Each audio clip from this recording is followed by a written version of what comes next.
आज मैंने जो देखा उस पर यकीन नहीं कर पा रहा हूँ। एक तो इतनी सस्ती टिकट, ऊपर से ऐसी जबरदस्त पिक्चर।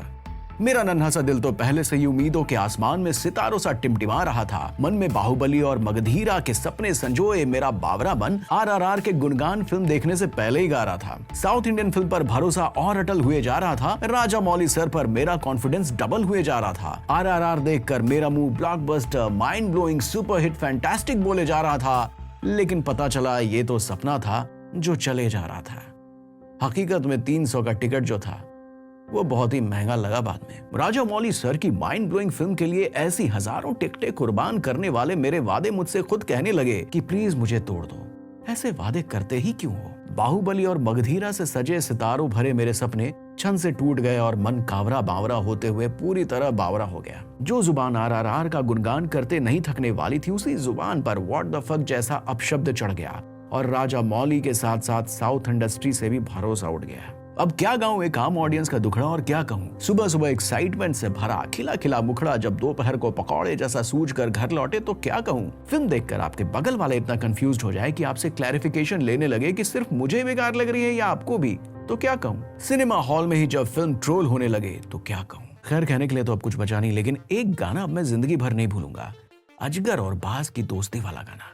वाह क्या लिरिक्स है। और कोई उपमा अलंकार नहीं मिला था दोस्ती को चमकाने के लिए। सीरियसली, अजगर और बाज की दोस्ती। एक्चुअली क्या है ना कि आदमी डिसअपॉइंट यानी कि नाउम्मीद तब होता है जब उसे किसी चीज से उम्मीद होती है। आरआरआर से हमें इतनी उम्मीदें थी कि मत पूछो कि कितनी उम्मीदें थी। लेकिन हमारी उम्मीदों पर इस फिल्म में 500 रुपए का कोल्ड ड्रिंक और पॉपकॉर्न घेर दिया। और जो लोग इसे मास्टरपीस, पैसा वसूल, बेस्ट एवर फिल्म बता रहे हैं ना, वो आपके वो वाले सगे वाले दोस्त हैं जो चाहते हैं कि बेटा जो मजा मैंने लिया है वो मजा मैं तुम्हें भी देना चाहता हूँ या चाहती हूँ। आप समझ ही गए होंगे कि यहाँ मजा मतलब सजा है। इसलिए अपने ऐसे जिगरी यारों या बिके हुए रिव्यूअर्स की बातों में आने का नहीं, सिनेमा हॉल जाने का नहीं। पता नहीं राजा मौली सर कब से करप्ट हो गए। आप ही बताना, आपको क्या लगता है कब से करप्ट हुए हैं सर अपने? क्या यही सपना था हमारा पैन इंडिया मूवीज का? ऐसे क्वालिटी इंप्रूव करेंगे हम इंडियन सिनेमा की। फिल्म के पहले सीन से ही आप अपना सर पकड़ लोगे जब अल्लूरी सीताराम राजू का किरदार निभाने वाले रामचरण हजारों की भीड़ को अकेले पीट पाट के एक सिख नौजवान को पकड़कर अंग्रेजी अफसर की चौखट पर पटक देते हैं। पहली बात कि फिल्म में ये भीड़ लाला लाजपत राय की गिरफ्तारी की वजह से इकट्ठा हुई थी और हम सबको पता है कि लाला लाजपत राय की हत्या से प्रभावित होने वाले हमारे वो कौन से क्रांतिकारी थे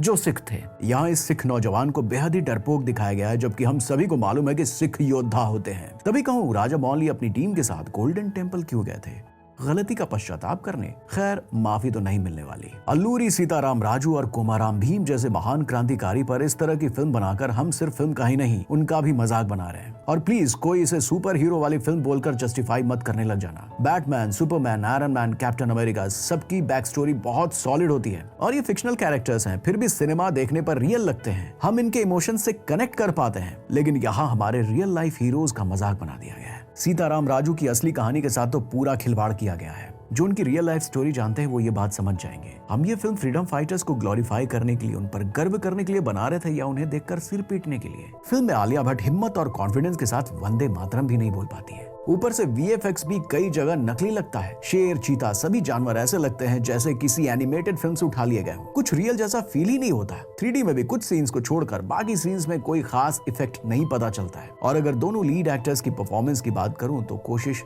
दोनों ने की है, लेकिन फिल्म की कहानी, स्क्रीन प्ले और डायरेक्शन बहुत कमजोर है तो सब बेकार है। आप नाचो नाचो पर कितना ही जोर लगा के नाच लो, लेकिन अगर फिल्म में जब चाहे आपके पास घोड़ा आ जाए, जितने चाहे तीर आप चलाओ कभी खत्म ना हो, आप बाइक उठाकर अंग्रेजों पर फेंके जाओ, तो ये फिल्म कम फलूदा ज्यादा बन जाता है। अच्छा, अब ये मत कह देना कि बाइक का वेट बहुत कम था तो उसे उठा उठाकर फेंका जा सकता है। चलो अगर ऐसा था भी तो अंग्रेजों को भी बाइक को ऐसे ही उठा उठाकर फेंकना चाहिए था। अच्छा खासा हथियार था, फालतू में लोग इसको ड्राइव करते थे।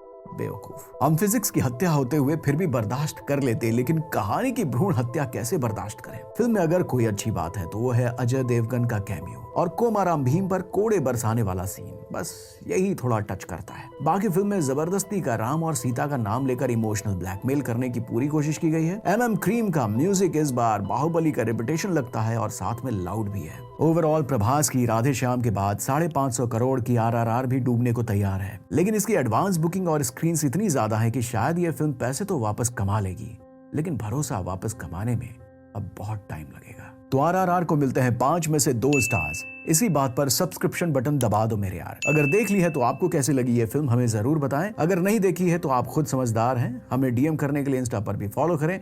कमेंट सेक्शन खुला है, लोकतंत्र है, अभिव्यक्त करें। अपना ख्याल रखें, खुश रहें। और बगल में राधे श्याम का रिव्यू दिया गया है, इसे भी देख लें। और ऊपर दिया गया है प्लेलिस्ट, इस पर क्लिक करें और बैक टू बैक सारे रिव्यूज देखें। हमें ग्रो करने में मदद करें। Thank you.